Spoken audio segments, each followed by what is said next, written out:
বন্ধুরা, মহাশিবরাত্রির রাতে যেভাবেই হোক 5টা কয়েন তোমরা নিয়ে যাবে যখন তোমরা শিবলিঙ্গে জল অর্পণ করতে যাবে। এটা একটা অত্যন্ত তান্ত্রিক গুপ্ত টোটকা। কারা করবে? যাদের টাকা নিয়ে তারা একবারে জেরবার হয়ে যাচ্ছ, কিছুতেই মাস গেলে হাতে টাকা থাকছে না, টাকা রোজগার হচ্ছে না, টাকা রোজগার হলেও সেই টাকা অসুখ বিসুখ বিভিন্নভাবে বেরিয়ে যাচ্ছে, মানে বৈভব লক্ষ্মী তাকে ধরে রাখতে পারা যাচ্ছে না। জন্মকুণ্ডলিতে দরিদ্র নারায়ণ যোগ থাকলেও খণ্ডিত হয়ে যাবে। কি করবে?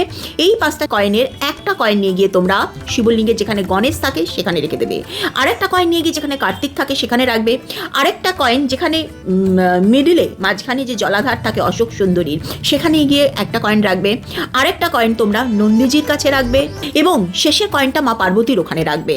এই সামান্য কাজটুকু করে তোমরা চলে আসবে এবং রাত্রিবেলা ওম নমঃ শিবায় 5 মিনিট ধরে তোমরা জপ করবে। সামান্য কাজটুকু করে দেখো, অত্যন্ত টেস্টেড টোটকা, মহাদেবের আশীর্বাদে তোমাদের টাকার সংকট চিরজীবনের মতো দূর হয়ে যাবে, গ্যারান্টি।